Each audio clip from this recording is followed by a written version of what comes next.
Let me play this clip of Glenn Greenwald on CNN's Reliable Sources with Brian Stetler this weekend. And he's talking about the emails that have been released via WikiLeaks.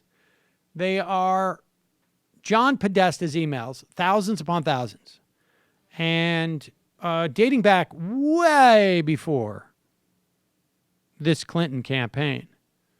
And we're going to talk to David Dayen about one that is back from literally 8 years ago, almost to the day.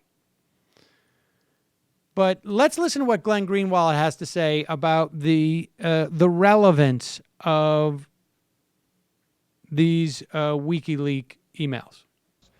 First of all, there's this massive transparency disparity in this election because we have unprecedented transparency into one campaign, the Clinton campaign. She has released her tax returns, financial disclosure documents for the Clinton Foundation. We read her emails as Secretary of State, not all of them, but many of them, and now the hack into her Clinton campaign. On the other side, you have almost no transparency into Donald Trump and his business practices and his campaign because he won't even release his tax returns. So it's incredibly hypocritical for him to act as though there's these scandals being hidden when he's hiding essentially everything about himself. That said, I think there are extremely interesting aspects of these emails which maybe to political junkies or reporters seem like business as usual, but to the ordinary person it sheds real light on the kind of games that get played, the kind of manipulation of public opinion that even if it's common is still really disturbing and therefore deserves lots of attention. When you say Now, I agree with all of what Glenn has just said. And the only thing I would build upon this in terms of his assessment of what the emails show, they do show like the way that sausage gets made.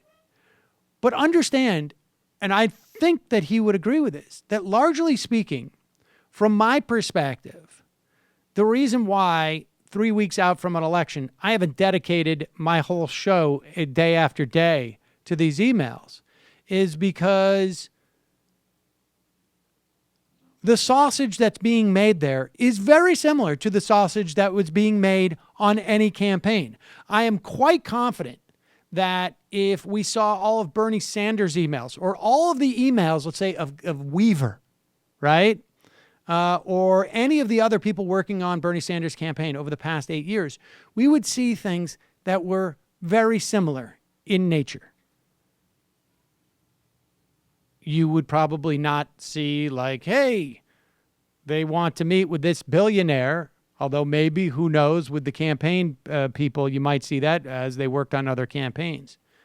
But largely speaking, and as David Dayen says in this interview that coming up, it's like, if you saw like middle management from General Mills, you would see the same thing. So largely speaking, I think like there's a lot of fascinating things there that I think for people who are uninitiated into politics, but even for our audience, which I think is far more initiated into how politics gets made, there's interesting stuff in there. But it is not urgent insofar as this election, as far as I'm concerned.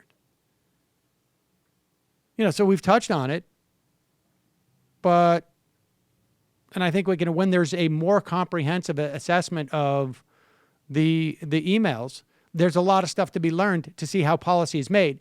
And that is why we're talking to David Dayen about it, and we ended up talking about it for 40 minutes. Because you will hear from Dayen, his perspective, the most important revelation is more about like how this is how the sausage is made. And here is our opportunity right now to impact that sausage. And to a certain extent, when I see stuff like this, I lament that on the left, there's been too much energy. There's certainly been plenty of energy coming from the sort of the center left saying, you know, toe the line, don't criticize Hillary Clinton. We obviously don't subscribe to that. and have never subscribed to that at any juncture during, I don't know, I mean, predating this version of the show. But also on the left, there's been a lot of energy wasted on relitigating the primary rather than saying, okay, this is what we're looking at. Best case scenario is it's going to be Clinton as opposed to Trump. How can we influence who Clinton ends up being as president? That's the most important question I think we have right now over the next 3 weeks. And you can go to Ohio and knock on doors. You can go to Nevada and knock on doors. You can go to Pennsylvania and knock on doors and still come home and sign a petition for credo saying, you know, we want to see the Clinton administration do this, or we want to promote this person within the administration, because we keep hearing over and over again, particularly in the context of a divided government, personnel is policy. Hey, it's Sam Seder. Why don't you subscribe to this channel? You can do so right over here. Over. Subscribe.